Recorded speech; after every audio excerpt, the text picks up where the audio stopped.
East Hampton Town Board. We are live.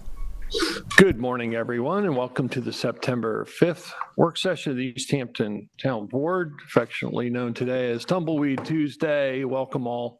Carol, would you please read the roll call? Present. Present. Present. Present. Please join me in saying the Pledge of Allegiance. I pledge allegiance to the flag of the United States of America and to the republic for which it stands, one nation, under God, indivisible, with liberty and justice for all. Today's meeting will begin with a public portion where any member of the public may address the board on any topic. We ask that you please keep your comments to 3 minutes or less. The board agenda topics today are bids with Jeannie Carozza, National Cleanup Day announcement, Litter Action Committee, the 2023 Hurricane and Emergency Preparedness presentation by Bruce Bates, our emergency coordinator, 395 Panago Road Affordable Housing Subdivision RFP, Eric Shantz, our Housing Department head, and that'll be followed by liaison reports, and we have a few resolutions today as well. Without any further ado, do we have a sign-up list? Carol, does anyone here wish to address town board on any topic in public comment? Yes, ma'am. Please come to the podium. I thought I'd wait for the topic. Affordable housing. You'd like to speak to affordable housing? Yeah, but I thought I'd wait till the presentation. Well, we could take your comments there. Normally, we take them during the regular public comment section, but if you'd prefer. What the RFQ will consist of, so. Understood. Okay, I'll give you that opportunity at that time. So now. No, I'll give you one or the other. Okay, I think that. You choose. Okay. After the topic? Yes. Great. Thank you. Do we have any callers on the line, Jason? We have no callers on the For line. public comment. Okay, I guess we can move forward with our topics. And first up, we have Jeannie Carozza, our purchasing department, with a few bids. Good morning. Good morning, Jeannie. Morning. Morning. All righty. The first is the acceptance of bid. It's for a refuse collection truck. Gabrielli Truck Sales is the low apparent bidder. The amount is $146,725. Next is the extension of the annual drainage contract, A, B, and C, with Keith Grimes. We're rejecting a bid for the food service and miscellaneous food items. And then I have several notices for upcoming bids. Salt Barn for the Highway Department, Gann Road Pump Out Station, food service and kitchenware, again, we're going to try. And second house sanitary upgrade, Pentago Tower extension, and finally, an RFP for the Energize East Hampton Solarized campaign. And that's it. Any questions for Jeannie? No? No. Thank you very much, Jeannie. Thank you. Our next topic is National Cleanup Day announcement, Litter Action Committee, and Councilmember Rogers will give a brief introduction, and I think we have some folks here. Yes, I'd like to bring up Christine Ganich and Tina Plessette, come on up. And they are members of the Litter Action Committee. Emphasis I always put on action. I thank them for all they do because I don't think they ever stop acting. And they have a very important announcement for townwide participation in a very special litter cleanup day. So take it away, Chris and Tina. Yes, well, there is an organization called National Cleanup Day, and they hold nationwide cleanups or encourage communities to hold nationwide cleanups on the third Saturday of every year. So that would be September 16th of this year. When you open their website, they say, what if everyone picked up at least one piece of litter? They go on to say that study after study shows the highest indicator that someone will pick up litter is witnessing someone else picking up litter. We have 11 local organizations who are holding official pickups on that day, and we're encouraging all Adopt a Road adoptees to clean their streets, and anybody out there who is walking our trails, our roadways, or our beaches, if you see litter, pick it up. The East Hampton Litter Action Committee has 3 basic goals. or messages that we've tried to put across. One is secure your loads, the other is don't toss it, and the third is if you see it, pick it up. This is addressing the third one of these. So we all have skin in this game. We can all make East Hampton litter free by just doing these very simple things. And thank you, Town Board, for considering moving forward to make this day an official one for the town. And Chris, if there's we'll have a resolution on today with this declaration making it litter, I added litter cleanup day in East Hampton on September 16th. We'll be doing this the third Saturday of every year. The third Saturday in September of every year. But if folks would like to join either the Litter Action Committee's scheduled pickup for that day, or any of the organizations, is there an email address where they can reach out to? Yes. Yes. East Hampton Litter Action. Tina, could you just Yeah, approach the I'm mic a sorry. little closer? East Great. Hampton Litter Action @gmail.com. Okay, I would say let's put that, Me personally. let's So put that on the East scroll. Hampton, East Hampton Litter Action @gmail.com.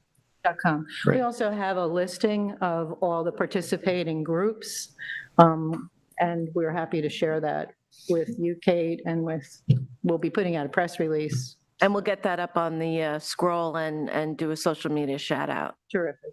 Thank you. And I know you have 11, I think there was 12 as of this morning. It may be 12 of us, we had a late.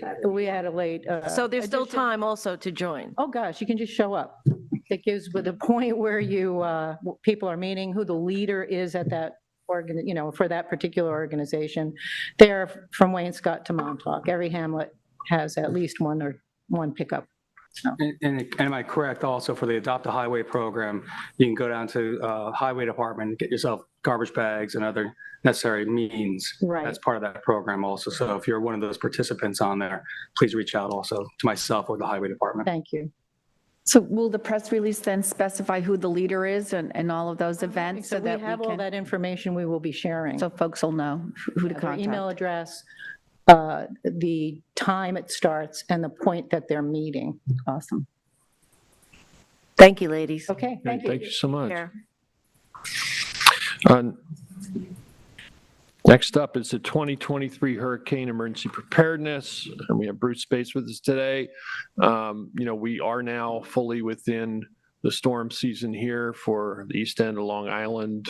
While the official hurricane season begins in June, we typically see our first storms end of August right through October into November. And again, I think it's really important for the public to remember that we're very vulnerable out here on the East End and that everybody needs to take steps ahead of any event to make sure that you're ready. And we're just going to go over some of the pointers and whatnot. Today we have Bruce Spates, as I said, Emergency Preparedness Coordinator, to walk us through. Good morning. Good morning, Bruce. Starting with trying to keep this in some kind of chronological order of what has been occurring. Last winter, the Suffolk County Fire Rescue, Suffolk County GIS Department, and the 10 emergency managers of Suffolk County started actively reviewing data from the most recent LIDAR survey, which basically seemed to indicate that the topography of Suffolk County had changed significantly since the last LIDAR run. So a lot of time was spent by Suffolk Fire Rescue reviewing the latest data, and then they conferenced with the town emergency managers because there were significant areas where the changes in topography around coastal areas that were vulnerable from storms seemed like it would warrant perhaps a change of the information that is typically used in the governmental decision-making tools.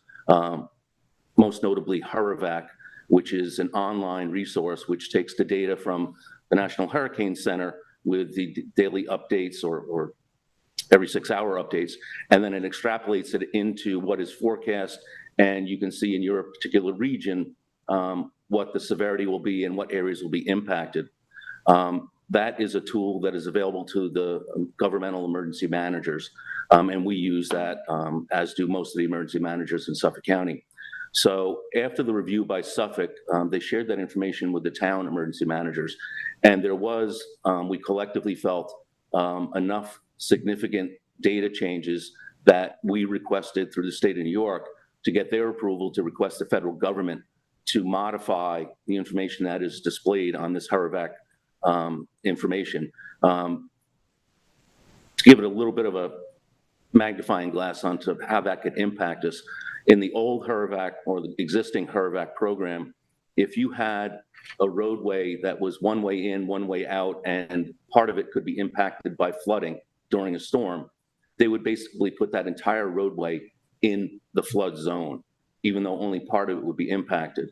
What the county and the town emergency manager is proposing is that if it's a roadway that perhaps runs through that area, but it has two ways in or out, that if there's a specific location that is apt to be flooded, then they would only use that in the flood zone, not the entire rest of the roadway, which changes the shading on the different maps significantly in a lot of locations in Suffolk County.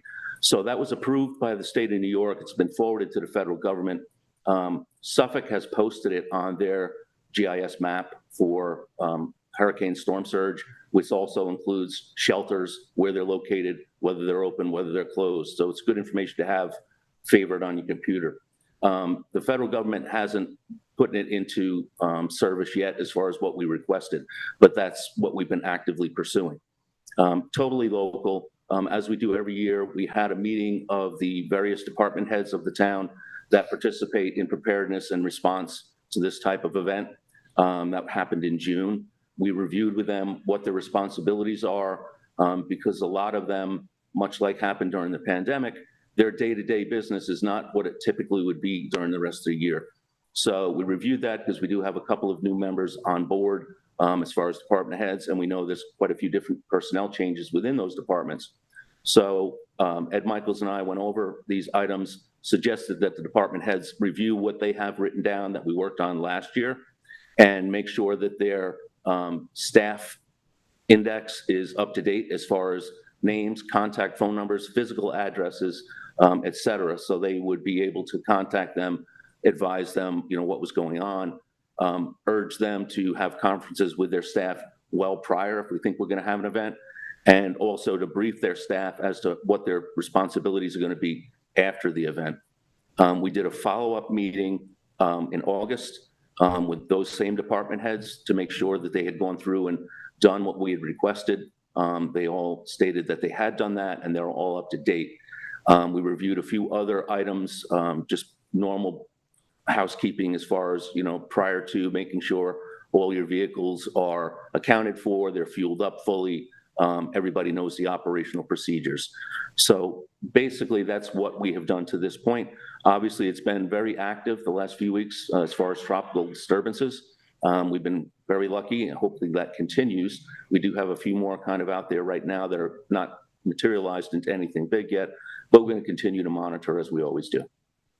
So I know leading into the hurricane season, as you said, back in June, we did an inventory of personnel, procedures, equipment, making sure the resources were in place. And that could be anything from, highway department, making sure they had ample number of chainsaws, buildings and grounds, same, all those kind of supplies.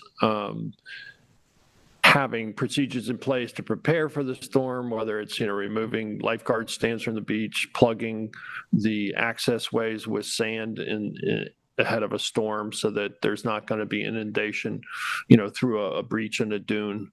There are all these procedures that we go through and we make sure that we're up to date on.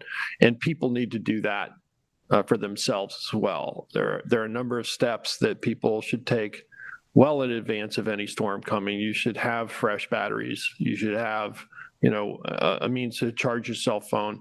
Keep in mind that utilities here could be out for weeks at a time from a major hurricane. We are a shelter-in-place community for the most part. If you have, you should have storm panels to be placed over your windows and doors during a storm. But really, I think being prepared for the aftermath is really important as well. Don't wait until the day or two before to try and get gasoline in your vehicle. you should just, this time of year, make a habit of keeping your tanks full, having extra gas if you have a generator, that sort of thing, so that you're well positioned and you don't have to, be getting in those long lines and not having those resources available ahead of the storm. So, try and put this in the forefront of everybody's mind as we're now getting into the busy storm season, so that people can prepare.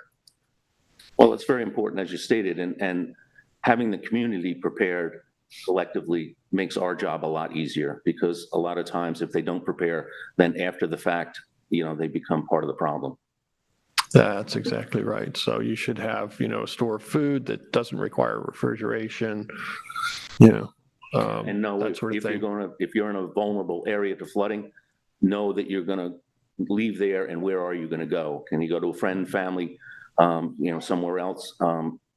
Shelters, they're going to open if we have that instance, but they're not a place you really want to end up in. And again, things to keep in mind, if you're a pet owner or have animals, that you're going to need to have, provision made for your pets. Many of the shelters won't take pets. So you need to figure that out ahead of time and be prepared to deal with those situations. I would even say a young family that might be nursing or have young children or infants on there then too. There's considerations you want to know for not just yourself as adults, but for your infant family members, which becomes very important over time too. Right. Yes. Making sure you have the necessary medications that you need up to date and ample supply. Again, our experience has been, when we do get hit with a hurricane, which isn't that frequent, but we haven't had a catastrophic one here since 38. I think the last, storm that really hit as a hurricane was Hurricane Bob in 1991. That was barely a Category 2. I think the highest winds were about 104 or so miles an hour. But, there were just hundreds of trees blown down all over, power lines. Many people were without electricity for a week to 10 days. Even with, Hurricane Sandy and was it Isaias? I think we had pockets of outages that were, as long as 10 days without power. I was in one of those, yeah. In Waynescott, Parts Springs. Amagansett. The grid has been strengthened over the years. We've worked with the utility to, improve the power supply system. It doesn't go out as frequently during storms, but in a major hurricane, I think we could expect to have major power outages for days, if not weeks. So people need to be thinking about that, thinking about how they're going to respond to that and be prepared for that. Absolutely. So Bruce, this is the biggest, one of the questions I am asked most frequently from my CAC and going other places is, how are we prepared? How do we prepare? And I see that Ann has the link on our town website where folks can get information on the lists they need. Folks ask, how will they get the information about when to evacuate? And I know that through Human Services, we have lists of folks who need electricity and need to be on a registration. So I know there's a lot of information out there for folks and a lot of resources. And I just want to get this link out to folks because it's really comforting to know that the town and you and the emergency managers are prepared and are on this every day. I mean, this doesn't just come up in hurricane season for you in coordinating with Suffolk County, which I understand most of our efforts are coordinated with the county. Yes. And that makes sense because you can't have each town doing their own thing, to me, especially when we're geographically challenged. But folks here, they want to know that they can look someplace and have time to prepare, and where will they get the information from when it actually comes up in their radar, which isn't on a daily basis. Well, we use a multifaceted approach as far as notification to the public. One is through the town's website. We also use the crawl on LTV. We use local radio stations, and we go through the county with a program they have called RAVE, R-A-V-E. And it's a notification system very similar to what used to be Code Red, where we can contact the county, tell them what message we want to go out where we want it to go, and we can do it by zip code, we can do it by region, you can draw on a map where you want it, and they will do basically the robocalls with the announcement that we want, just to notify people. So that's extremely helpful because we can target, instead of just blast emailing or blast calling, and get everybody in a frenzy when most of them don't need to be. If we can target the specific areas that we expect to be impacted most heavily, that's a big tool for us. Thank you, that's great. And I also attended that update in August, fortunately, and it was also very important for folks to know that there is a plan for post-storm on finding people and going through and evaluating damage across town. And there's a very distinct plan in place through town employees directed by yourself to make sure that that happens. Absolutely, and just to touch on that a little bit more, I mentioned that a lot of the departments wouldn't be resuming their day-to-day operations after this event. Just a good example would be after the event has impacted the town of East Hampton, we use people from various departments to do damage assessment, because the county wants to know usually within 24 hours the significance of the impact, as do we, obviously.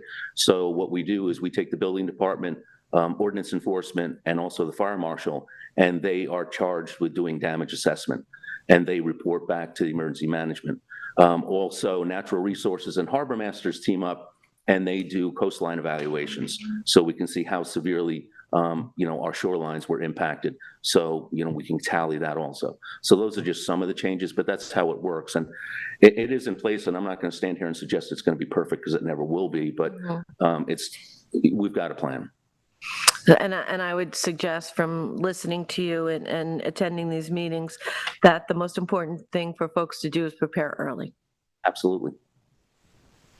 And if I could just piggyback on what Kate had said. So the Human Services Department does keep a computerized list. It's a registry of all town residents with special needs who need to receive evacuation and shelter assistance during natural disasters like hurricanes or severe flooding. It's a free and voluntary registration. The information provided is confidential in accordance with state law, and it will be used by emergency personnel only to assure your safe and timely evacuation.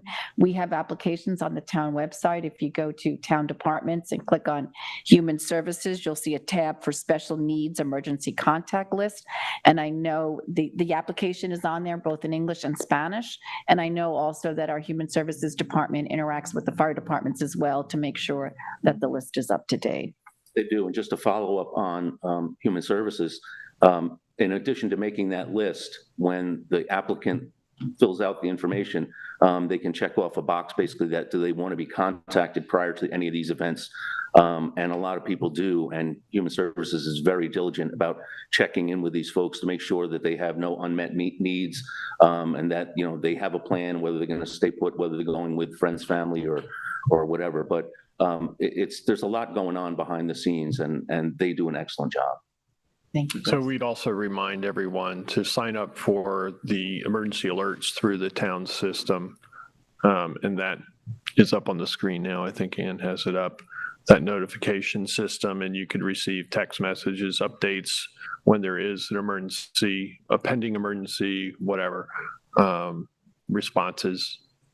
And you can also select how much or how little information you want to get. Correct. So you could select on alerts town board meeting agendas, or you could choose just to have the emergency storm alert or whatever. There's a whole lot of different activities and whatnot that are published as alerts. And so as Bruce said, you can sign up for which ones you like. We think it's probably best to make sure at a minimum you sign up for those emergency alerts.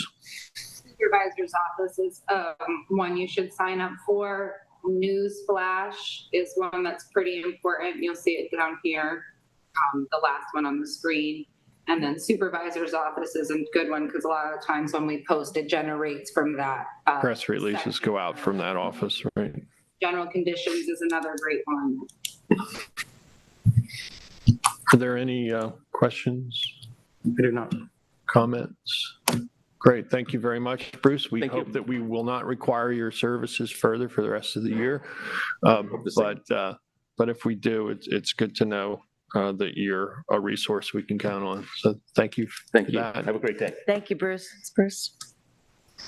That brings us up to our last agenda item, which is the 395 Panago Road Affordable Housing Subdivision RFP. And Eric Shantz, our Housing Director, is here today to walk us through this presentation. Hello, everyone. Good morning. Morning.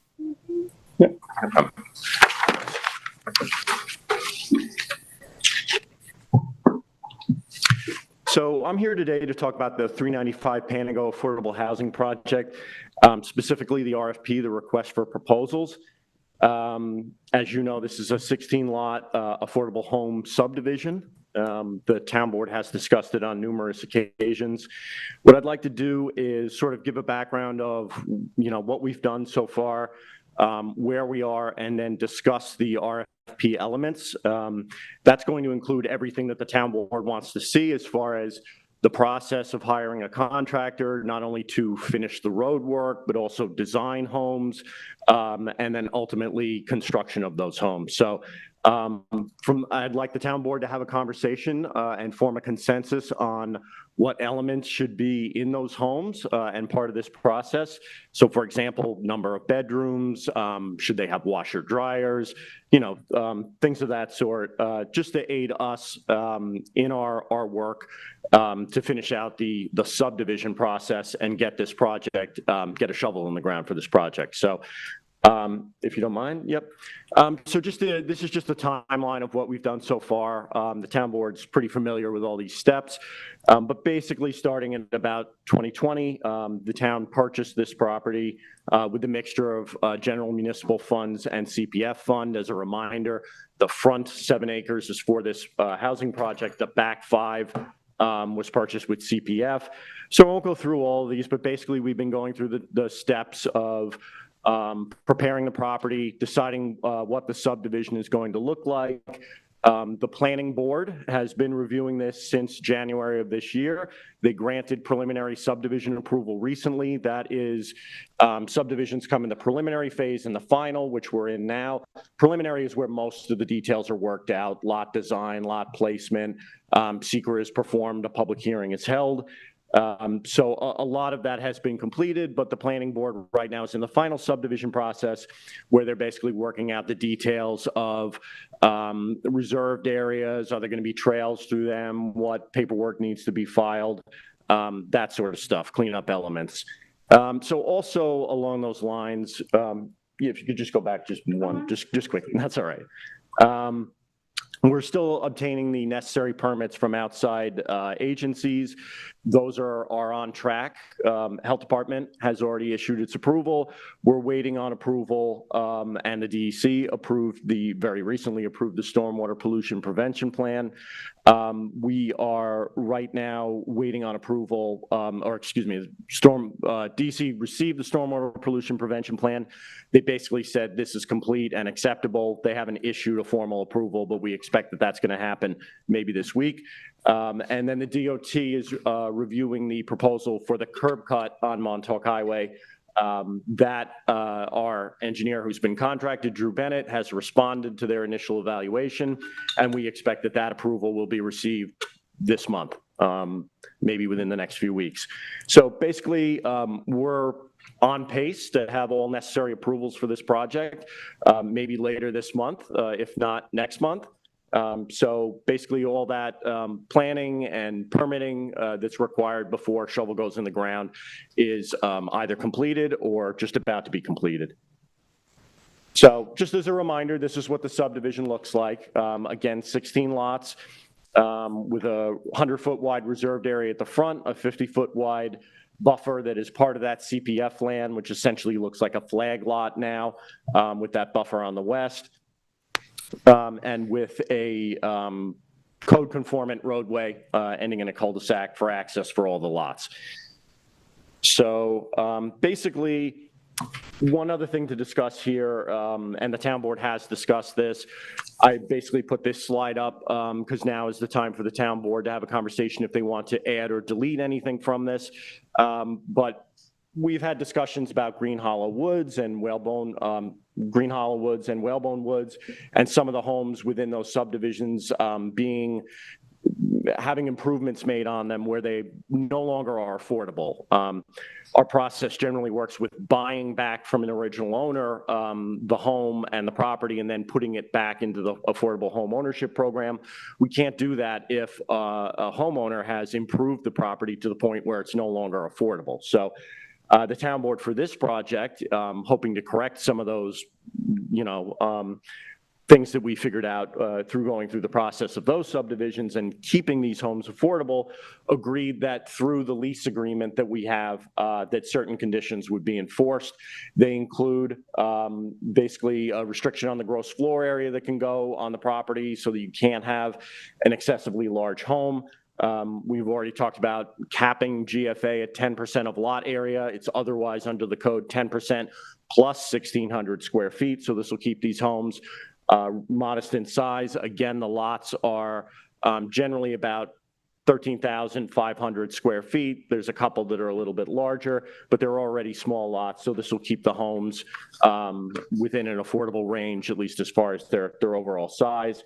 Capping the bedrooms so that you can't go beyond 4, prohibiting swimming pools and playing courts and other things that up the value of a property. Again, this is meant to provide opportunities for affordable housing. And then also limiting the number and size of accessory structures on the property. So I just wanted to refresh the board's memory that that conversation was had because that's important to this this project as far as project program elements. So when we say swimming pools, we mean in-ground swimming pools or any type of swimming? Swimming pool. That's up to you. There's above-ground swimming pools. So Yeah. a swimming pool is defined by any structures greater than 6 by 6. So you can have. It has water. It has water, and that's greater than 18 inches in depth. So. Yeah, unless it's a kid's inflatable. That was defined in the town Okay. code. And Thank playing you. courts? Is that, were we talking like? There's a tennis courts? definition, in the code. Trying to- Okay. And there's also setbacks. It's improved playing surface, Yeah. basically. And it's something you don't have to figure out right now, obviously. And again, we're looking to complete the permitting process either at the end of this month or the middle of next. So there is a little bit of time here, but we want to hit the ground running. We want to start building these homes and developing this site so that we can provide additional affordable housing to the community. So we feel it's prudent for you as a board to have this discussion, put us in the right direction and also keep you updated on what we're looking at as far as the RFP. So basically what we're in the process of formulating the RFP. We're not settled on anything. That's what this conversation is about. We use Green Hollow Woods in the Manor House project as templates. Manor House, obviously, I think the town board knows, was a little bit different. It wasn't single family residential lots. It was condominiums.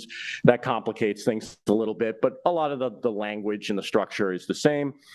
So basically we want to talk about the unique RFP contents, which is the purpose, the proposals, and the construction requirements. So basically, that's the purpose is an overview of the project description. What are we hiring somebody to do? I have some edits actually to this PowerPoint presentation along those lines, but I'll explain them in a second. Proposals is basically what does somebody that's responding to this RFP have to supply. Obviously there's, you usually get that packet of information, but what's the minimum stuff we need? We anticipate, and I'll get into this, that they'll have to provide options as far as a number of designs with varying bedroom sizes, varying overall layout and size of the homes. And really we want to do this because we want to create a range not only physically and aesthetically on the property of different homes and different designs, not have one cookie cutter, but we also want to provide a range of costs of different size homes for different size families who also have different limits to what they can afford with a home. So we want to have a range of options for the people and families that may come into these homes. So And then again, just construction design requirements. That's more designed at program details. Like I was saying before, number of bedrooms, should they have washer dryers? Should they have full basements? Should there be storage? You know, those unique things to what the homes are actually going to look like. So with that as a brief overview, jumping into purpose. So originally, and I have to correct this slide a little bit, we had considered, we wanted one or two companies that were going to do essentially all the work. Designing, obtaining permits, building permits, we're obtaining the planning permits, and building the homes. Which is similar to what we did at Green Hollow. Yes, similar, very similar to Green Hollow. So this is laid out where we would hire somebody. Obviously, the first step would be building the access roadway. As you saw on the map before, you need that first before you can really figure out all the details of what's going to go on the lots in case something unforeseen comes up. But then obviously the main element of this project, the construction of the 16 individual single-family homes. And, you know, obviously my department will be the main town liaison overseeing that process of a construction firm. So I will point out, though, that since I prepared this, it's come to my knowledge. First of all, there are laws that really prevent combining in one RFP the design and build aspects of a project. What in doing more research with Jeannie Carrozza with the town attorney's office, what we did with Green Hollow, although you know this is very much laid out in that template, is first of all, we don't need an RFP for the construction of the road. The road has already been designed by the town's outside engineering firm. We are obtaining permits from the DOT, which although really centers around the intersection with the highway, lays out all the grading, all the design, everything that a builder needs to know to lay that road down. So I'm told by Jeannie Carrozza that does not need to be and really shouldn't be part of the RFP. That can be a separate bid. And the town has various firms that they have retained for these types of activities. So that's something that as soon as we get the approval from the DOT and a final subdivision approval, we can begin to initiate that.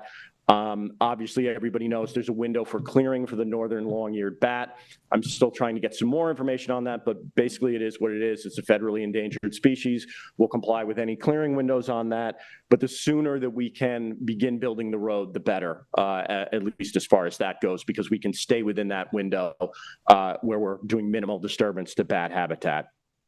So I think, so kind of separating this into three things: the road, the design, and the building of the homes. So that's the road. The design of the homes we will need to RFP for, and that is something that I think the program elements that you should discuss really comes into play. But basically we can set it up where we can get multiple ranging designs in an RFP from one or more contractors, have those sort of be the options for the future homeowners within this subdivision, and then have them directly contract with a construction firm for the construction of those homes. I'm told that is the way that we did it with Green Hollow. So I think we can follow that template. We're looking more just into the details of how we would frame that in the RFP document itself. But it seems like that's a general approach that has worked, and then I think we'll work with this project. So we sort of have kind of three elements to get to our goal here of building these homes. First being the road, second being an RFP for design and creating options for the future homeowners, and then the homeowners, and we would smooth out the details in the lease agreement, would choose one of those options based on their ability to what they can afford. And from there, they would contract directly with a builder to build that home. And that obviously would be factored into their mortgage. So proposals, again, we'll modify this a little bit. But this is basically in the RFP, when somebody that's going to respond to this RFP looks at it, what's expected of me? And really the first two bullet points here are the most important and the ones that you should discuss. We've laid it out where we would like each respondent to provide a minimum of 6 distinctive floor plans and elevation plans. So that, again, Really what we're looking for here is a range in aesthetics and a range of price. And again, this subdivision was laid out where it's not completely uniform size lots. There is a little bit of a span of different size lots, so you're not going to fit there will be different size homes that could fit on each of them. I just add and functionality of the house. Yes. So there's design from the exterior, there's aesthetics, but there's also functionality of the house laid out for the intended homeowner then too. Absolutely. Yeah. And I mean that even especially, because the homeowner is, they're maybe going to have a family, maybe not. So they're going to have different needs. So obviously that very good point that the floor plan comes into play there.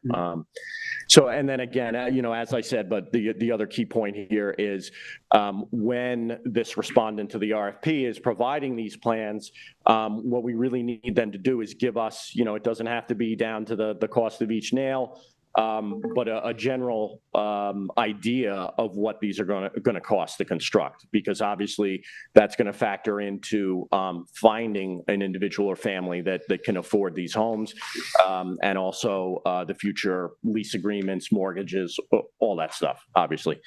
So we had used, again, Green Hollow as a template here.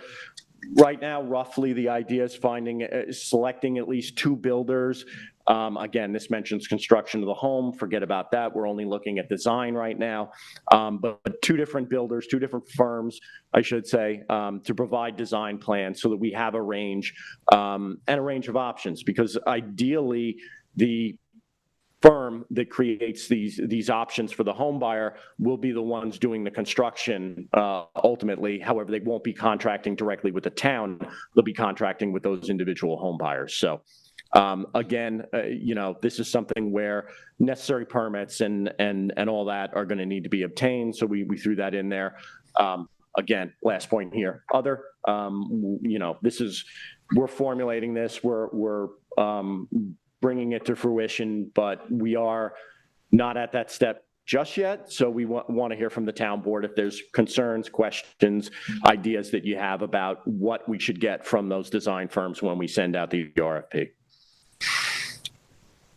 So this is really maybe the thing that the town board should focus on the most this morning in this conversation, just to sort of double check this and see if there's things that should be removed or deleted. Obviously, there's a lot of bullet points here. We took this from the last conversation that was had, but again, this is what is going to be in these homes, how are these homes going to be designed, number of bedrooms, we need to provide public water, that's a health department requirement. Standard stuff. Are there going to be basements? Is there going to be interior access? Quality of windows, all the washer dryers in the homes.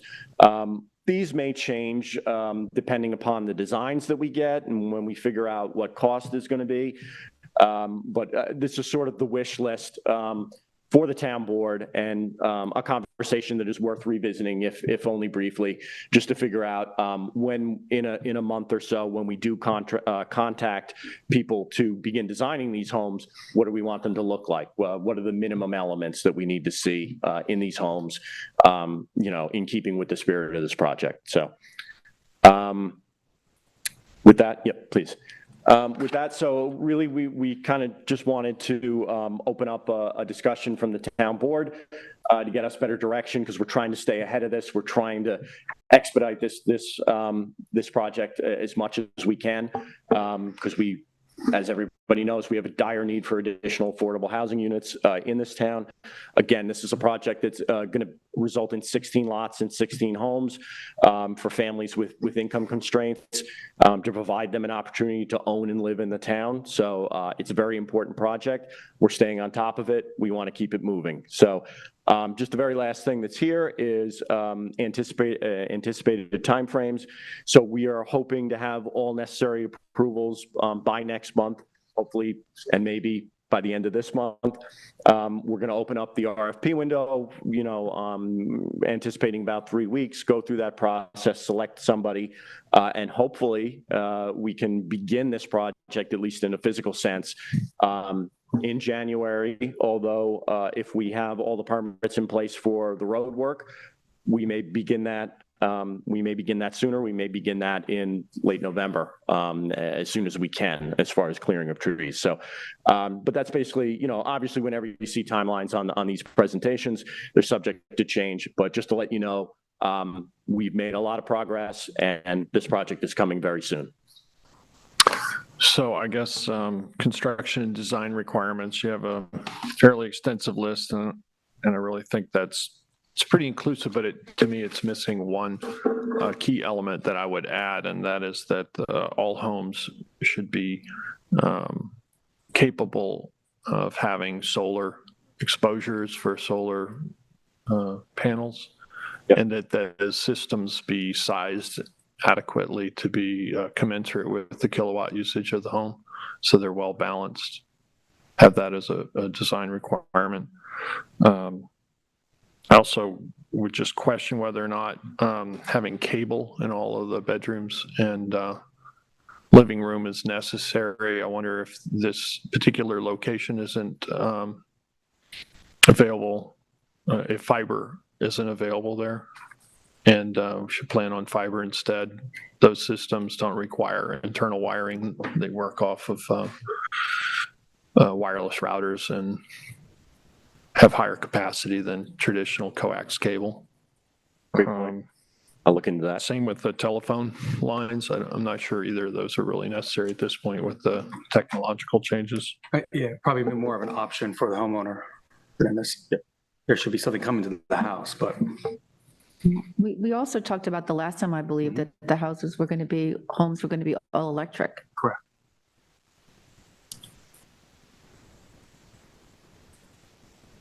Another reason to have electric generated on site as well to offset the demand. Talked about that. Eric, I'm pretty comfortable with the suite. Those are the two SJ questions. I don't want to make sure they were in there. But yeah, I look forward to moving that one ahead. Gotcha. Any other? I would only like to just add a sustainable landscaping plan for the houses, no irrigation, to conserve water. Will they be, they'll be on public water, right? Yes, they must be as per the health department. Okay. So that would be baked into the earlier part where the sustainable landscaping piece. Yeah. So we'd have to provide them with the list of the plants that they can. Right, and natural resources has a pretty extensive even the list. sustainable will need some irrigation, at least to establish some watering to establish planting. So I think you have to be clear if you're going to say no irrigation, that it's clear what that means. If you're talking about a fixed irrigation system. Yeah, temporary irrigation is okay. I even using a hose. You're not going to say you can't water your plants. No, I'm not going to say that. Or your but, tomatoes. Just got to be careful when you. But I think we should look how towards, that's worded so that it's not misconstrued. And yeah. I'd like to see native, not ornamentals. But that doesn't go into an RFP for a builder. I'm just saying a list for the future. Sure. As part of the lease agreements, I suppose. Yeah, this is solely for the design, the vernacular, if we want to say. So Green Hollow used 6 different builders, correct, at that time? I don't know for sure. I know it was multiple. 5 or I don't 6, remember yeah. the exact number. And each one provided a design. I think it's more efficient Yeah. to look for the 2 and have each one provide. So it's 12 different designs for 16 properties. I think that could run the gamut of ideas. That's the idea, for sure. And so going back to percent of lot size for the actual gross floor area, GFA is only, does not include basement at this time, right? That's correct, yeah. I believe the lot sizes are approximately 10,500 to 18,000 might be the largest. So you're looking at a 1,000, let's say 1,100 to 1,800 square foot house on there. Yeah. So knowing that the minimum sizes are set and baked in as far as bedrooms at 100 square feet-ish, no, it is 100 square, no, ish, 100 square feet, and other elements on there then too. You're going to limit it. Yeah, and that's another thing in the RFP, considering the design. that I had anticipated, but I don't think we're going to be asking people necessarily to design the maximum sized house that can go on that one largest lot. That 10% still leaves a little bit of leeway, but not, not at the level that is presently permitted under the town code for additions and expansions by the homeowner. But I certainly don't foresee us looking to maximize the GFA, that 10%, as part of the initial construction, so. It also comes That to would be up affordability to too. whoever's living there, obviously. Yeah, affordability definitely will play a Yeah. role in that, so there should be a range. Yes, exactly. Of That's what we're options. going for. Yeah. So, I'm comfortable with that, Eric. I thank you very much. I thank you to the staff for moving this ahead and getting us to this point, being open. I know we have a commenter that's a neighbor that probably would like to hear from, and we look forward to the next step. So thank you very much. Yep. Thank you, Eric. Ma'am, you wanted to just make some comments? Yes, I do. Can you just state your name for the record, please? My name is Lorraine Bonaventura. I'm a neighbor, an adjacent neighbor, but I am also an architect. So I've commented on this project before. We're all glad that it became single-family houses and that there'll be a preservation area for the public. But I would continue to state that this project needs to be seen in context of its entire neighborhood. It's a residential neighborhood, it's a neighborhood business. There's lots of traffic, which doesn't seem to be addressed, the additional 16 houses, which will of course create more traffic. Spring Close Highway is already a cut-through highway. There's already overflow parking for Bostwicks and Mobies on the street, which is sort of ad hoc and has never been addressed by the town. There's, lots of intersections, including Hampton Road. There are no traffic lights. There's pedestrians. It's something that really needs to be considered overall as and if you want to retain the kind of rural idea of this as a model, affordable housing complex, I think you need to consider all these things carefully sooner, because if you want to start construction soon rather than after, and consider how you're going to address that. Secondly, in terms of the affordable housing complex itself, there are some large trees that are big specimen trees that hopefully some of them can be retained and marked. I see, the subdivision plan, which I'm surprised has never been actually published completely in the newspaper or on the website, except if you go to look for it very carefully. I've walked the property several times. I hope that you can consider in some way, because the trees are on the housing portion. It's just basically woods on the northern portion. And in terms of the buffer, I would like to see that there is an effort to keep that buffer and not have any of the houses' yards ever encroach on that 50 feet. I know that there'll be trails through it, which is, of course, one of the purposes, but we view it as a buffer. We're right there. Then in terms of the actual construction schedule, it was my understanding, and there doesn't seem to be clarity on anyone's part, what is the window for clearing? It's my understanding that the federally endangered species of the northern long-eared bat is that the clearing is December, January, February, not outside of that window. So I would really like some clarity on that, because that's what if you're planning to do the clearing, when is it going to be? And I don't think anyone seems to have that clear. And I see you have a very aggressive schedule. I've seen in the paper, Mr. Lees, that you want that. You cannot hear me? No, just repeat. Sorry. Okay. You said you want to see, people living there by next spring. So that's obviously that schedule and that construction schedule is going to affect us. We're going to hear it. Aggressive by next spring, but by next year, yes. So that's pretty aggressive for 16 houses. I think the public needs to be able to be completely aware of what the schedule is going to be and even have some input on it. In terms of the complex itself, our concerns are, construction noise, but overall, what kind of lighting, which I didn't hear mentioned here, if you're trying to keep it somewhat, the character somewhat rural, which I certainly think is great. I think that needs to be considered also. A couple of the other things, in terms of the design, I didn't ever hear the word architect. I'm not sure if this is going to be a model plan that it should be left up entirely to contractors, the design. I think if you're going to think about it in terms of the East Hampton vernacular, it should be, there should be some really design consideration. And in terms of sustainable, I think you've addressed a lot of those things, which I think would be important. I'm not sure if you've thought about the idea of having the houses be built as a prefab, which has really come a long way, and maybe there's an opportunity there to build them in that way, and then that would be a shorter time frame, and the houses would be built off-site and brought in, I mean, as a possibility.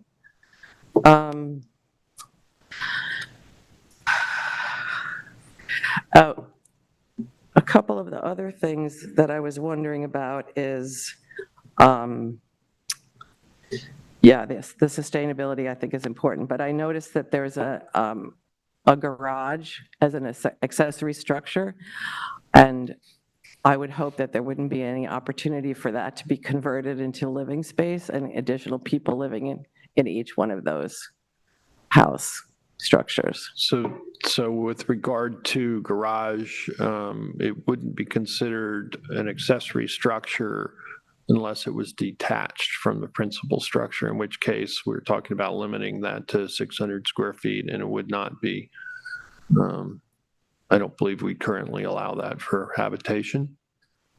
But if it was part of a principal structure and was within all the other design and code parameters, then I don't think there would be any prohibition from that space being converted to a bedroom at some point. If the family, for instance, built a 2-bedroom home and they had additional children, that conversion to sleeping quarters, provided it meets all the codes, would not be prohibited under this plan. I think with that would regard be important. to the current requirements of National Fish and Wildlife Service regarding the northern long-eared bat, I believe that prohibition of cutting runs from March through November currently. So, that leaves you I think this is what needs to be clarified. December through February. I mean, I know we ran into that issue with trying to clear the dead trees that are along the Napeague stretch and threatening the right-of-way there. Mm-hmm. That the state DOT, in discussions with them about it, the closure is March through November. If I could just, for example, the new senior center on Accabonac, we have received a letter from Fish and Wildlife Service giving us permission to take the trees down between December 1st and February 28th. Okay, so that's what I thought. That's the window. That's when they're hibernating. Right. But it's not outside of that window. Not as now. What the supervisor is discussing is that the DOT and state DEC has been in discussions with federal Fish and Wildlife about better clarification or best practice management for this action. As Eric Shantz mentioned, whatever the town does will be within what is allowed. Same as about the lighting. The lighting has to be code compliant, dark skies on there also. Also about any encroachments onto the CPF portion of the property, our town land stewards will be, they go into the properties every year at least once to not a baseline, to do inspections on it, so there won't be any encroachments allowed. That's why we have the Department of Land Management Act and Acquisition to go over that. We actually have multiple land stewards now. So a lot of those concerns have been discussed to make sure that this neighborhood fits into the already established neighborhood. Right. I think your comment about including prefab in the RFP is important. Mm-hmm. I'm glad you brought that up. I think that for a number of reasons that could be beneficial in terms of the array of designs and the modular nature of those unit designs that can be configured. We know in looking at the manor houses we considered originally to have prefabs, and that the industry's really come a long way since the initial look at that. So I think that's a great suggestion. I'm glad you mentioned that. Right, I think it has come a long way. Right. There's also an affordability component to it, too. It also speeds up the There's also process, quality control. not only in the actual construction, but in the certifications, because when prefab homes are being constructed, those modular units have to meet the state's building safety codes. Right. It's And the inspected, energy code. inspected in the factory, therefore, once it's assembled, it's really a matter of checking the assemblies, not so much the wiring or whatever. That's already been done. And when was Green Hollow Farm finished? 15 years ago? So, It- yeah, it and I was going to started in- suggest to take a ride over. I lived Close to there? I lived one block in front of where they built everything at the time on Towie Trail. It's off of Towie Trail, and Blue Jay Way. that neighborhood, it was being put into the middle of a neighborhood, and it fit in seamlessly with the way that they did it. I think that's one of the most successful affordable housing developments that happened in the town. It's impossible to know that those are not market rate houses, and I know there are houses around now. I don't live there anymore, but I know the houses now are, in the millions and millions that surround the area. So nothing was impacted. There's no signage. It's just very seamlessly fitting into the neighborhood. The multiple design is a really important factor of that just happening. I saw that there's 6 designs. Yeah, they're beautiful. They're absolutely beautiful, the homes that went in there. So it's worth taking a ride over. Okay. I was thinking that, the state instituted a new energy code in 2020, Yeah. which is actually more stringent in Suffolk County than it is statewide. So I just was wondering when that was finished. So Yeah, it'll be much more, these homes will be much more energy efficient than those were at the time. They were the standard at the time, but things have changed I'm for sure the it'd be better. much more energy efficient than my home, I'm sure. And mine as Right. well, which is 90s. Okay, I think that's all I have to add. Lorraine, we Thank you. appreciate your comments. Thank you so much for coming in today. Thank you. Thank you. So as we leave it here, Eric, we will take the board's comments into consideration right now as we develop our RFP and move ahead. Again, there will be an RFP then for the house designs, and then also we'll be looking to get ready for the bid for the road construction. We'll start templating it and change anything as the DOT might request on there. That's due to be determined if it's going to be through contracts or a bid. We'll discuss that in the coming weeks with our internal working group to make sure whatever is done is appropriately and then also economically done then too, and we'll get that to the board. So just to confirm before we move on, does the board agree to include prefab designs? Yes. in it? Yes. Oh, great, thank you. Noted, and we'll get on it. Thank you very much. Okay, that concludes our agenda items. We now have liaison reports. Great. So I'm going to start with Human Services with our current senior center. I had mentioned at our last meeting, I guess that was 2 weeks ago, that we were looking to fill the position of a yoga instructor to teach morning classes Monday, Wednesday, and Fridays. So anyone interested should contact the Director of Human Services, Diane Patrizio, at 631-329-6939. We also have announced a new position of Senior Citizen Club Leader that's available. This position would be perfect for someone interested in planning activities for the 60-plus community, many of which will be driven by the seniors themselves. And lastly, our program in conjunction with the Wellness 60 Plus program in conjunction with the YMCA at Ashwell Hall is set to start September 20th. And there's flyers in the lobby of Town Hall and also on the town website. We're offering Qigong 3, rhythm and movement at 1 o'clock on Wednesdays, and osteoporosis prevention and stretching at 2 o'clock. And this is with a program that we've been doing for the last couple of years. Actually, we brought it back after COVID.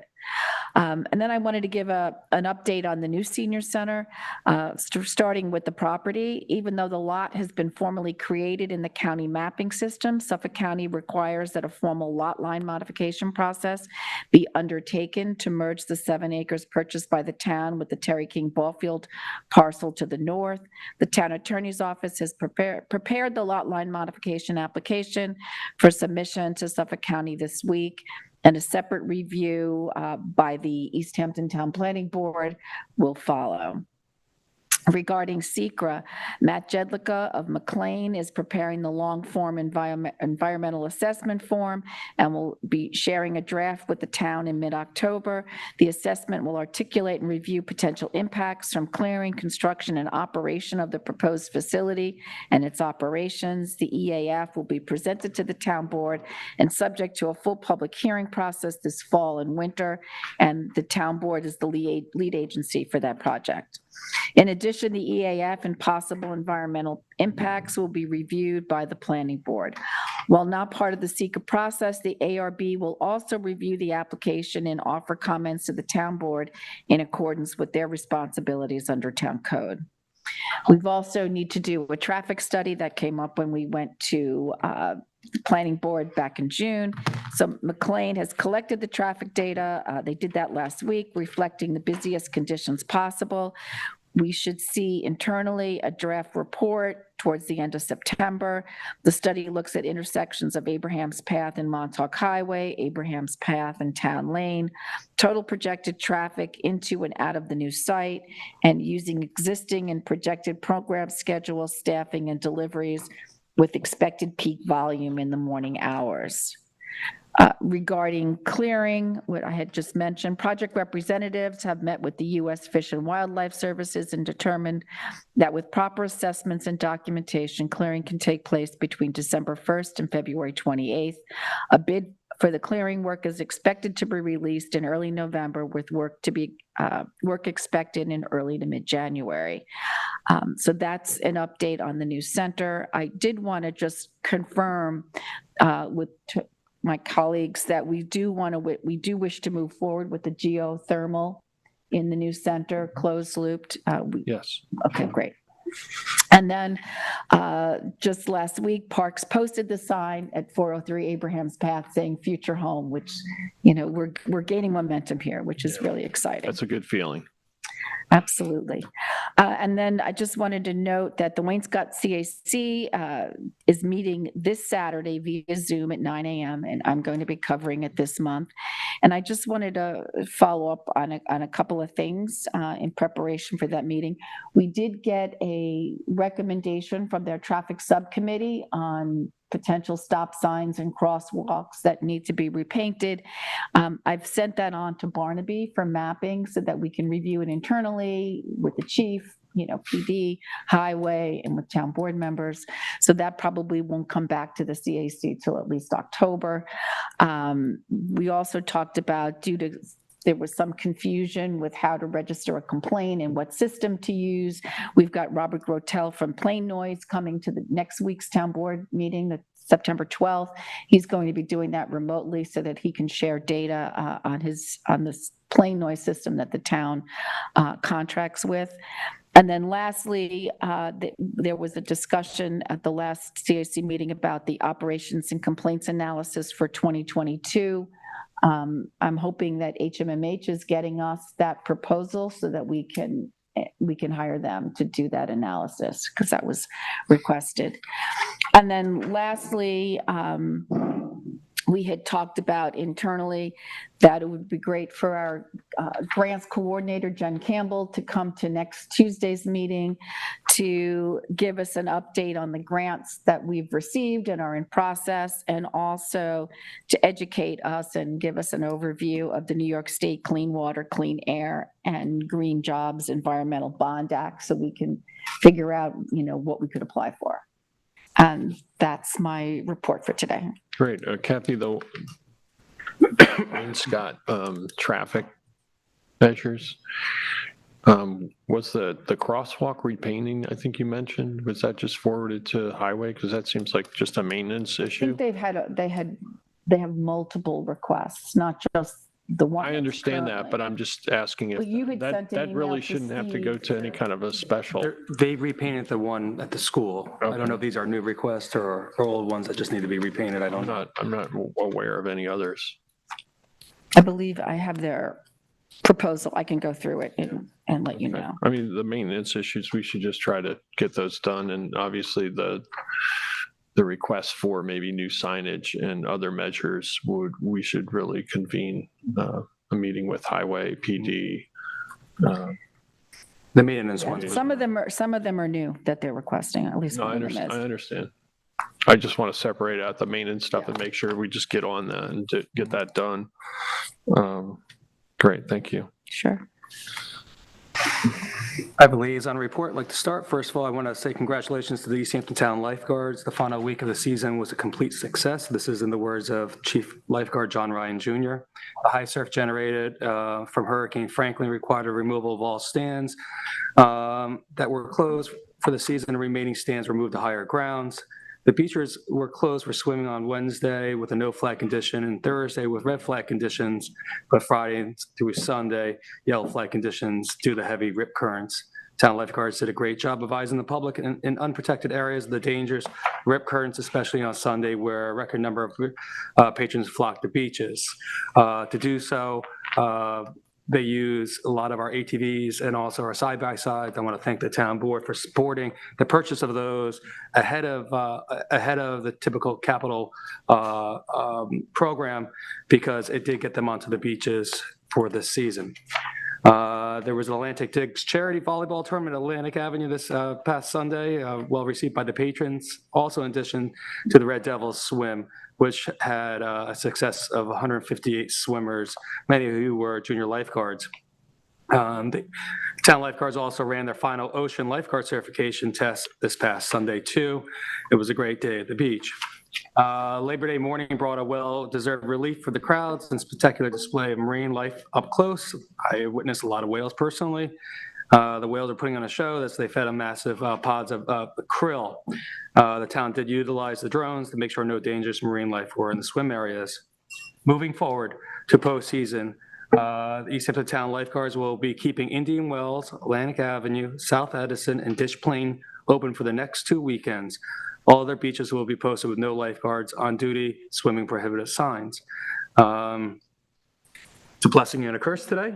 You know, blessing is my kids are back in school. Curse is I might have my last beach day yesterday, but that's all good. It was a great summer for that. To housing, I want to let everyone know that we were recently able to recapture our house on Stewart's Lane that were in our affordable housing list and put it back, and actually we placed a new family into that property just as of last week. It was one of the properties that we were able to recapture. What doesn't happen all the time, but it's always nice to know that we were able to do it part of our housing stock program. Last week, the Water Quality Technical Advisory Committee meeting members met. We reviewed the RFAs 2 for projects that have come in. We look forward to bringing them to the town board potentially at the end of this month for recommendations.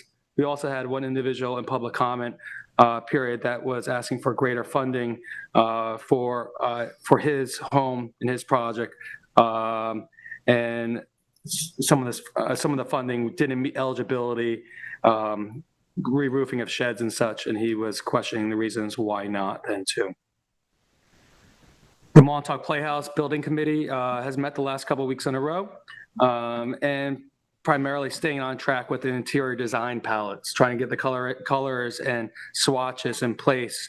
We're looking, that building committee is looking at the entire project, so it matches, the design matches for the interior for the natatorium aspect, but also for the public spaces on the second floor then too. We don't want to put one and then do it again later on. We want to try to get the design panel very holistic and globally. So they're moving forward on that. The trees on that peak, I've had multiple conversations with Assemblyman Thiel and also state representatives of the DEC. The state DEC was to have a meeting last week with federal wildlife to come up with an action plan that will allow for the removal of hazard trees that are in the town's right of way. In the state's right of way. The supervisor, myself, and other board members are continuing to press the state to move effectively, efficiently, and expediently to remove the hazard trees. Also part of that is the state parks is working with state DEC to come up with formal fire plans for this area then too, updated fire plans. I will continue to press on that and let the board know any results that are upcoming. I've been working with Eddie Schnell recently as far as installing security cameras and security camera designs at some of our beaches, at our public bathrooms and other places of recreation like Stephen Hand's Path. I know this is in the capital project plan from last year. I thank the board for supporting that. And we're moving forward on these with some designs and get them installed hopefully through the fall. So that, as we know, we've got them residents wanting to see more of that. We're continuing to working through that also. We'll use this funding source and then we'll look into others as we need from there. But mostly we're going to be working with our public recreational sites and our bathrooms. I want to let everyone know that after the season now, there is going to be multiple mobilizations of projects that we are moving on. One of them is going to be in the Maidstone Park septic IA upgrades. That's going to be mobilizing in the next couple of weeks. Kate, you probably bring that to the CAC just to alert them that those will be moving forward and that there'll be some downtime of a couple of days at each of those sites then too. Another mobilization project is the town's first ever pickleball courts in Montauk and a redo of the Montauk basketball court, which is next to the Lars Simonson skate park. They're going to be mobilizing in the next couple of weeks on those two projects. We waited to after the season so everyone can enjoy that. Let's see here.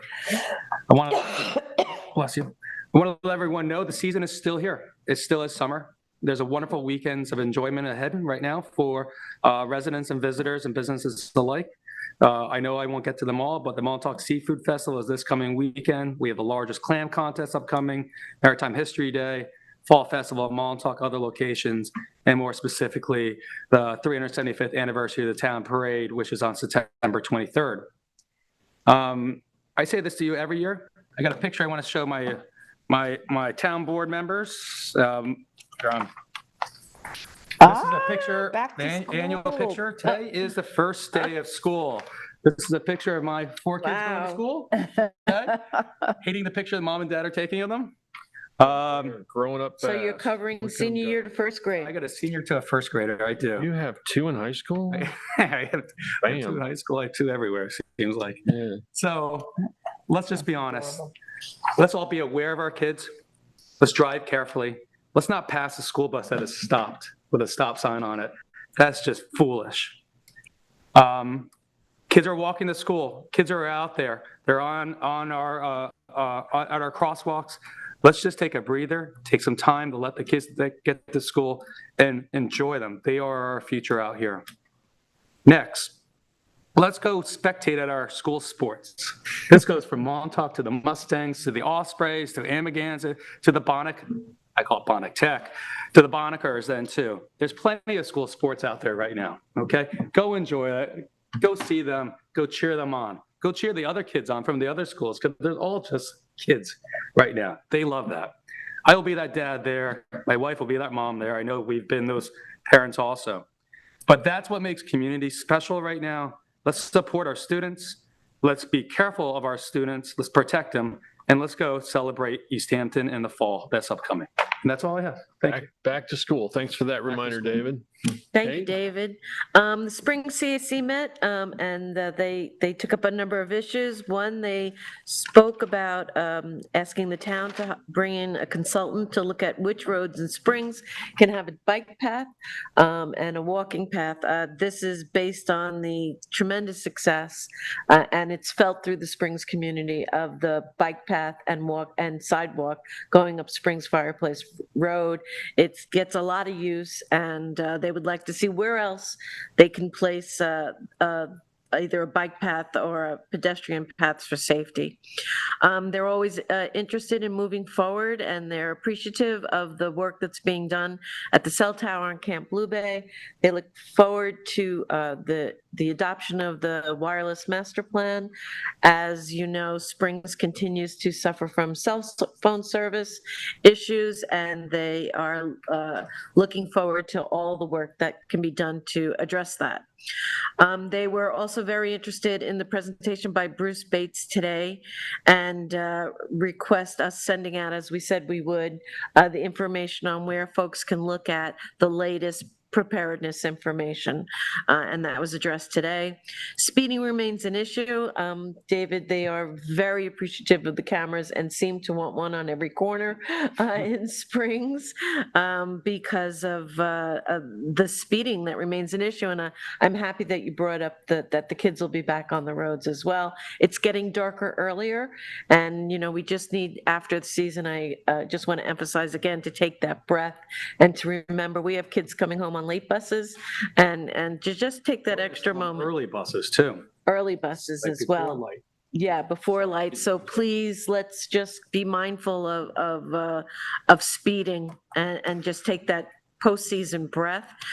They had some questions about the placement of the Springs Historic District signs, as it seems like they're not placed on the actual boundaries of the historic district, and that leads to some confusion. We will have a meeting of the subcommittee on the Maidstone Park Playground Equipment upgrade. Now that the season is over, that committee's back in full swing, and they look forward to moving forward on replacing what's there and having it available for kids to enjoy. The Energy and Sustainability Committee met.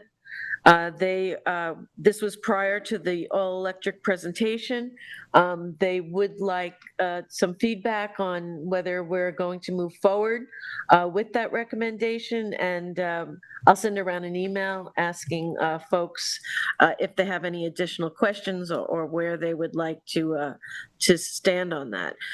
They also spoke about the progress and the success of the food scraps pilot program and how that can be either scaled up or made a year-round program. They were concerned with the Build Ready program, which is resolution is on for today. They have additional leaf blower recommendations. I had sent it to the town board. I'll recirculate it, and having a deadline for leaf blower or gas leaf blower elimination in the next few years. They also are we're all looking towards community choice aggregation, which is a way to purchase power, kind of a Costco type of wholesale power purchase within the whole town community, and whether that can move forward. There was some bumps on the road in terms of legislation, and we're watching what Southampton's RFP brings back and looking forward to seeing if that is doable, and if those bumps in the road have been overcome with legislation from the state. And they are happy and excited for the new RFP for the Energized Solarized program that is also on for today. We'll be looking for vendors for that to reinvigorate that program as well. The Waterfront Advisory Committee met, and we look forward to the presentation from Jen Campbell. We discussed the grant that was put in and all of the support that we received for the grant that we just put in on revitalizing Montauk areas and looking for finding a plan and creating a plan for dealing with the future impacts and mitigation for that. And would just like to mention that besides all the other environmental groups and folks that sent in letters of support, the elected officials, Assemblyman Thiel and Bridget Fleming, but also the Montauk Chamber sent in a letter of support for the grant. And we were very grateful for their support for looking to develop this future plan. Zoning Code Amendments group also met. We're going to bring back the purposes to the town board and look for a notice of public hearing to adopt the purposes as we had a presentation. I'll bring them back up and repost them so folks can take another look at them. But we'd like to take that section of the town code and bring that forward to a public hearing now, since we have received tremendous support on that, both here on the board and also out in the community. And we think that that is a first step to what we'll now bring forward in terms of the dimensional table revisions and other code revisions within that group. We are meeting weekly and diligently and effectively, I think, going through the town codes and also the tremendous data collection that we just finished. And we'll have a presentation on all of that in the future for the town board. The data collection is particularly interesting to me. Lastly, the next Springs Historical Society Meet the Author event is tonight, Tuesday, September 5th at 6 p.m. at Ashwell Hall. And I am proud to say that they are highlighting the work of Dr. Judith Weiss and her book, Walking Sideways, The Remarkable World of Crabs. Dr. Judith Weiss is Professor Emerita of Biological Sciences at Rutgers. She received her BA from Cornell, MS and PhD from NYU. I know much of the Springs community and folks out here are familiar with her work. She has published over 250 scientific papers, 3 technical books, as well as several books for the general public. So it will be a great talk by Judith tonight. She's our Springs resident and someone I go to quite frequently on seeking information and research on what's happening on our coastline. So I suggest everyone, it's free to the public and it will be a great talk by Judith. And that's what I have. Thank you very much, Kate. It's on a sad note that we note the passing of George Philopoulos, who passed on August 23rd. I just have to say George will be remembered for his many business achievements, including transforming Gurney's into a truly top-notch hospitality property. But, he'll also be remembered here by us for serving on the wastewater committee, for his environmental stewardship and his kind and friendly demeanor in all interactions. And our condolences go out to his family and friends on the untimely passing of George. He'll be missed and remembered. This is Tumbleweed Tuesday, and our busiest season's winding down. I just want to take a moment and thank all of our town staff who keep East Hampton safe, clean, and healthy during truly our busiest season.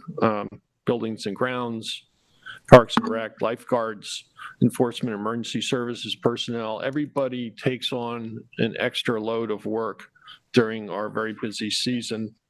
Just to give you an idea, the police department answered 359 calls of service from Friday through Sunday this weekend. That included 4 commercial noise complaints, 44 residential noise complaints, 16 motor vehicle accidents, 54 medical aided cases, 94 citations, 17 arrests, including 9 DWIs. There was also a head-on collision on the Napeague stretch on Friday night.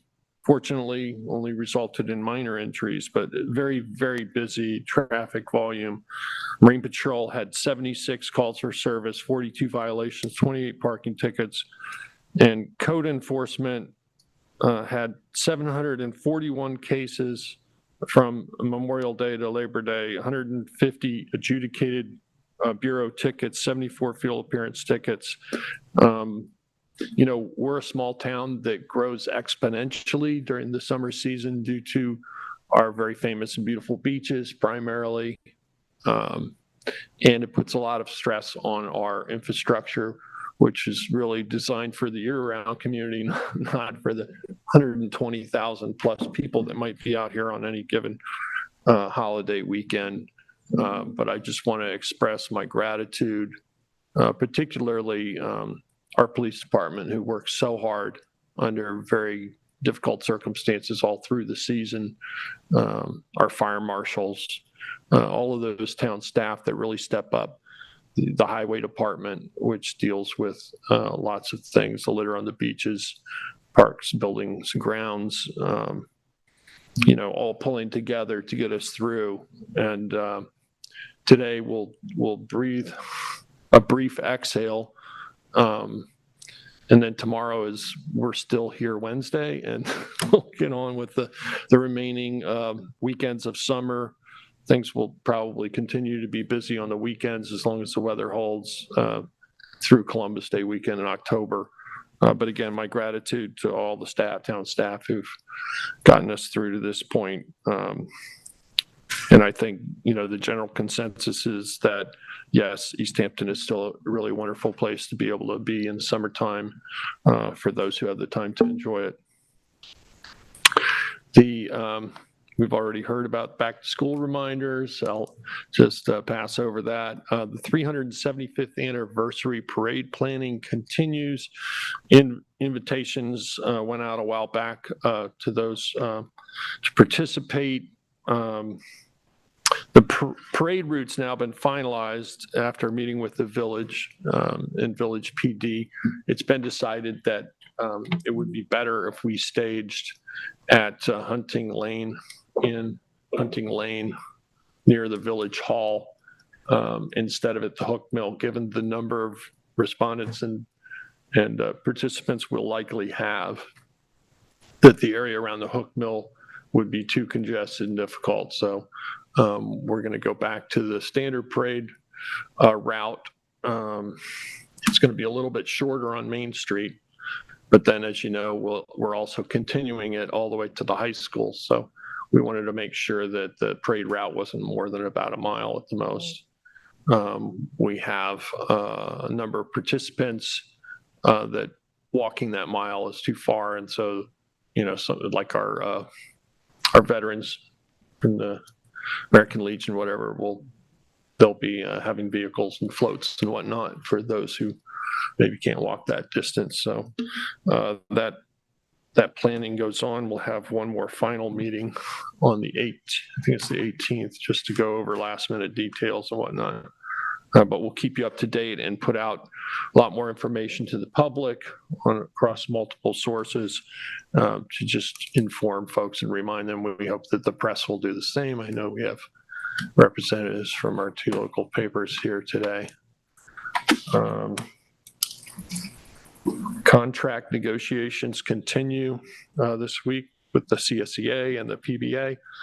Budget preparations continue as well. On Friday, I'll be attending a meeting organized by Assemblyman Fred Thiel regarding the Cranberry Hole Road Bridge. As you know, that bridge is currently closed without any plan from the LIRR that we've heard yet about remediating that issue. So we'll be working to resolve the problems there at the bridge. Just as a point of context, this is probably the only bridge left crossing the LIRR that was designed for horse and carriage. It might be time for them to replace it. Could be. Might be past time. Kind of amazing. That's all I have for now.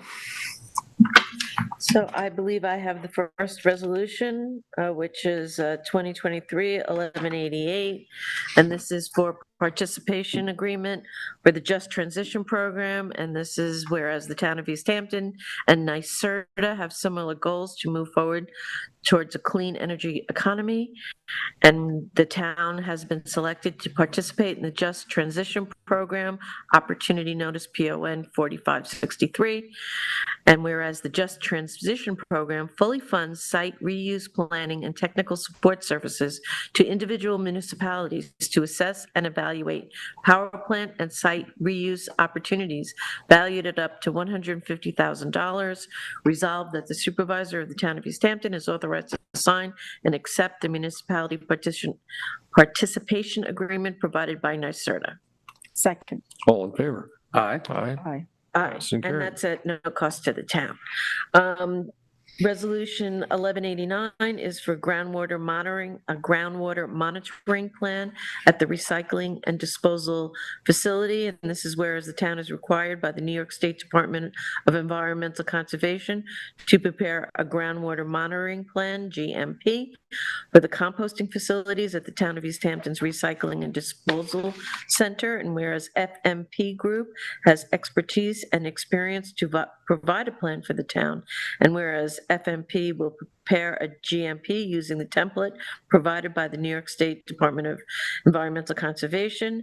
And whereas FMP's August 18, 2023 proposal provides for the scope of the GMP at a cost of $4,000, be it resolved that the supervisor is authorized and directed to execute an agreement with FMP Group to provide a groundwater monitoring plan. Second. All in favor? Aye. Aye. Pass and carried. Resolution 1190 is for the Build Ready Solar Program, and this is where NYSERDA would like to conduct a feasibility study for the development of a portfolio of solar photovoltaic energy systems with the potential for energy storage on various real properties located in the town of East Hampton, whereas NYSERDA is partnering with local communities across New York State to identify and advance underutilized land for renewable energy projects and reviews sites and makes them build ready for private renewable energy developers to ultimately construct and operate. Whereas Build Ready is a no-cost program turnkey solution for converting previously developed properties like parking lots into renewable energy resources. Resolve that the town board authorize the supervisor to sign a memorandum of understanding to assist NYSERDA in moving the Build Ready program forward. Second. Can I just call for discussion? Sure. Did we finalize that list? I remember having the presentation and we had some questions about a couple of the properties. Yeah, there's a minimum property amount and they're able to achieve that minimum with the properties, without the properties that we didn't want to include. Can we get that circulated so we can Sure. see what's going out? Thank you. So all in favor? Aye. Aye. Pass and carried. Next, I have Resolution 1191, and this is to declare September 16th East Hampton Town Litter Cleanup Day, whereas the National and World Cleanup Day is celebrated on the third Saturday in September, whereas the town of East Hampton takes great pride in its beauty and vibrancy and supports a clean, safe environment now and in the future, whereas the Litter Action Committee is organizing partner litter cleanups across the town with supporting organizations, neighborhoods, and community groups. Therefore, now be it resolved that the East Hampton Town Board declares Saturday, September 16th as East Hampton Litter Cleanup Day, and further be it resolved that the town board encourages all members of our community to participate by helping to pick up litter, joining an organized cleanup, and supporting efforts to protect our land, water, and air. Second. All in favor? Aye. Aye. Pass and carried. Resolution 2023-1192 is a budget modification, employee insurance payments. Result, the town board directs the budget office to make the following budget modification, and that is moving $370 from part-time employees to dental and optical benefits, and moving $2,787 from dental optical benefits retiree to health insurance retiree in the same amount. Second. All in favor? Aye. Aye. Pass and carried. 1193 is to waive the fees for the Great Bonnet Foot Race 2023. That's for September 4th. Where is it? Retroactive to September 4th. Second. All in favor? Aye. Aye. Passed and carried.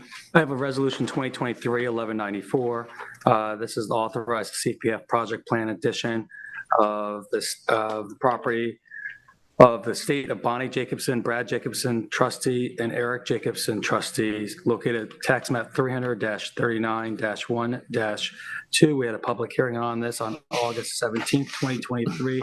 Property is located at 0.94 acres of land, located at 34 Fenmarsh Road, Springs. Second.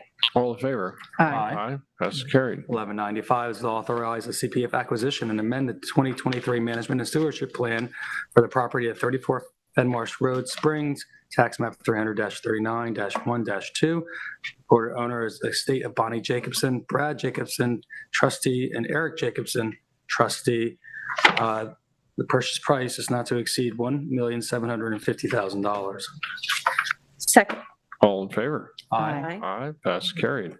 1196 is authorized to continue access for a water quality improvement project. This is the water quality improvement project for that installed a permeable reactive barrier and 3 Mile Harbor, which we gave access to property located 11 Gardner Cove Road for a temporary staging installation period, and we're looking to allow this for another 6-month period. Second. All in favor? Aye. Aye, passed and carried. 1197 is a CPF water quality budget modification. The cost of $1,000. Okay, we're looking 1,000. Resolve the town board directs the budget office to make the following budget modifications. Let's bring 1,300 from vehicles to the same amount for furniture and fixtures. Second. All in favor? Aye. Aye, passed and carried. Resolution 1198 is to authorize legal action against the owners and occupants of 176 Fort Pond Boulevard. Be it resolved, town board hereby authorizes the office of the town attorney to initiate, prosecute, and resolve a legal action against the appropriate parties regarding the use and occupancy of the property commonly known as 176 Fort Pond Boulevard, town of East Hampton, in violation of the East Hampton Town Code. Second.